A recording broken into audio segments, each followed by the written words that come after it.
તો ગુજરાતમાં હવે બનાવટી બોરવેલનું કૌભાંડ સામે આવ્યું છે અને આ કૌભાંડ વિશે જાણકારી આપી છે ભાજપના સાંસદે। જી હા, ભાજપના સાંસદે રેલવે મંત્રીને આ અંગે પત્ર લખ્યો છે। તેમણે કહ્યું બનાવટી બોરવેલ બનાવી કૌભાંડ આચરાયું છે। સાંસદ ભરતસિંહ ડાભીએ રેલવે મંત્રીને પત્ર લખ્યો છે। વિજિલન્સ તપાસની પણ સાંસદે માંગ કરી છે। રેલવે જમીન સંપાદનમાં બોરવેલનું કૌભાંડ છે। તારંગા અંબાજી રેલવે લાઇનમાં જમીન સંપાદન થયું। 10 થી 20 ફૂટની પાઇપને બોરવેલ ગણાવી દીધું। રેલવેના અધિકારીઓની સંડોવણીનો પણ દાવો થઈ રહ્યો છે। સર્વે કરનાર અધિકારીઓના નામ પણ આપ્યા છે સાંસદે। તો ભાજપના સાંસદે જે ભ્રષ્ટાચાર થયો હોવાની વિગતો આપી છે। આ અંગે જાણકારી આપશે સંવાદદાતા મુકેશ દોશી ફોનલાઈન પર જોડાઈ ગયા છે। મુકેશ, આ આખો મામલો શું છે? ભરતસિંહ ડાભીએ આખરે શું રજૂઆત કરી છે? કયા ભ્રષ્ટાચારની વાત કરી છે? ચોક્કસથી જો વાત કરવામાં આવે તો જે હવે વાત કરીએ તો જે બોગસ બોરવેલનું કૌભાંડ જે છે સામે આવ્યું છે। ખાસ વાત કરીએ તો અંબાજી તારંગા અને મહેસાણાને જે જોડતી રેલવે લાઇન છે તેમાં ખાસ બોરવેલનું કૌભાંડ જે છે ખાસ સામે આવ્યું છે। રેલવે લાઇનમાં જમીન સંપાદનમાં ખોટા બોરવેલ દર્શાવી અને આ કૌભાંડ આચર્યું હોવાની હાલ માહિતી મળી રહી છે। રેલવે જમીન સંપાદનમાં જમીનમાં અંદાજે 10 થી 20 ફૂટ જેટલી પાઇપો જમીનમાં નાખી અને જે કહી શકાય કે જે રેલવેના અધિકારીઓને સાથે રાખીને આ જે કૌભાંડ સમગ્ર આચર્યું હોવાની માહિતી જે છે મળી રહી છે। સમગ્ર મામલે હાલ જો વાત કરીએ તો જે પાટણના સાંસદ જે છે ભરતસિંહ ડાભીએ રેલવે મંત્રી અશ્વિની વૈષ્ણવને પત્ર લખ્યો છે અને પત્ર લખી અને એવી માંગ કરી છે કે આ પ્રકારના કેટલાક લોકો અને રેલવેના અધિકારીઓ જે છે સાથે મળી અને મિલીભગત નીતિથી આ પ્રકારના જે ખોટા બોરવેલ જે છે બોરવેલ હોતા નથી, પરંતુ જે સર્વે હાથ ધરાયું હતું રેલવેમાં જમીન જે ખેડૂતોની કપાતી હતી તેમાં જે કેટલાક એવા લેભાગુ લોકો છે કે જેમણે ખાલી માત્ર જમીનમાં 10 થી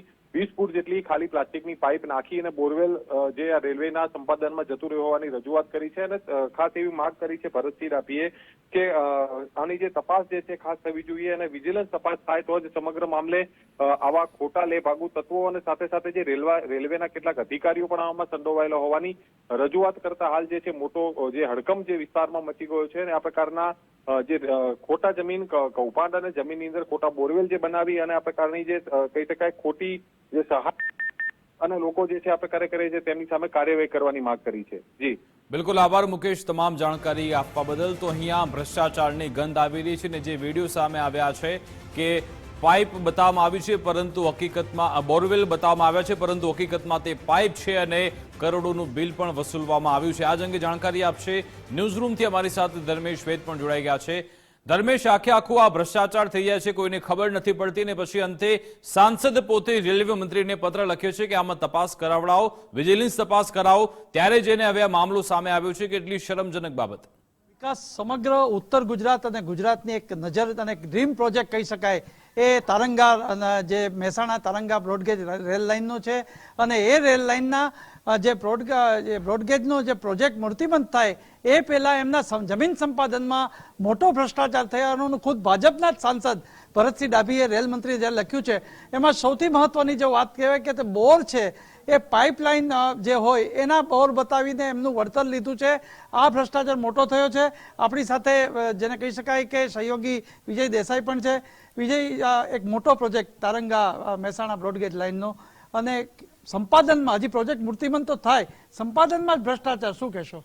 બિલકુલ, આ 116.65 કિલોમીટરની જે આ રેલવે લાઇન છે જે તારંગા હિલથી અંબાજી અને અંબાજીથી આબુ, આ જે 116 કિલોમીટરની જે લાઇન છે એનો જે પ્રોજેક્ટ છે જે 13 જુલાઈ 2022માં જ્યારે કેન્દ્રીય કેબિનેટે મંજૂરી આપી 4 તબક્કાની અંદર આ કામ પૂર્ણ કરવાનું છે, જેની અંદર 3 જિલ્લાના લગભગ 60 ગામડા છે જે આ જમીન સંપાદનની અંદર આવરી લેવાયા છે।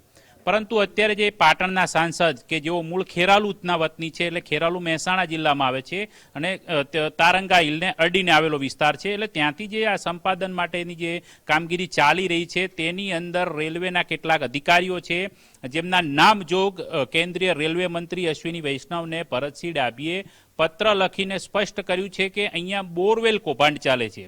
હકીકતમાં આ જે જમીન સંપાદનની જે કામગીરી કરવામાં આવે છે તેની અંદર જે આ વિસ્તારની અંદર જે જમીનમાં આવતા હોય તેવા ખેડૂતો છે જે પીડિતો કહી શકાય કે જેમને વળતર આપવાનું હોય છે તેમની તમામ જે મિલકત છે તેનો સર્વેની કામગીરી કરવામાં આવે છે। એ બધા વચ્ચે જ્યારે બોરવેલનો સર્વે કરાયો જેની અંદર એવું સામે આવ્યું છે કે 10 થી 20 ફૂટની માત્ર પાઇપો ગોઠવી દીધી અને તેને બોરવેલ ગણાવી દીધો અને ત્યારબાદ તેના વળતર માટેનો દાવો ઠોકી દીધો.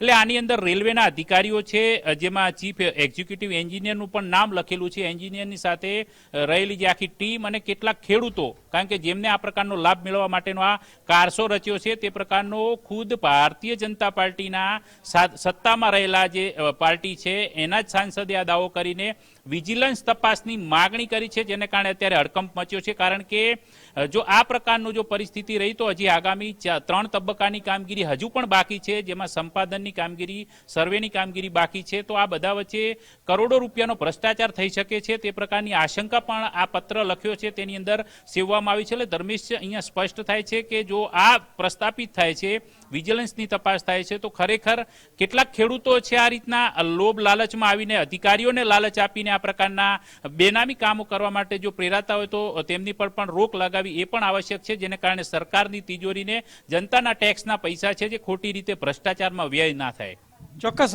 જો વિજય જેમ કીધું વિકાસ કે આ સૌથી મોટો ભ્રષ્ટાચાર ભાજપના જે સાંસદ છે અને રેલ મંત્રીને કર્યો છે. સૌથી મોટી વાત એ છે કે જે 10 ફૂટની જે પાઇપલાઇન કહી શકાય, એ પાઇપલાઇનને બોરવેલમાં ખપાવી અને વળતર જે જમીન સંપાદનનું જે આ મોટું કૌભાંડ છે અને અધિકારીઓની સંડોવણી બહાર આવી છે, એનું જે આખું હવે તપાસ થાય તો ઘણું બધું બહાર નીકળે એવી શક્યતા અત્યારે દર્શાવાઈ રહી છે. બિલકુલ, આભાર ધર્મેશ તમામ જાણકારી આપવા બદલ.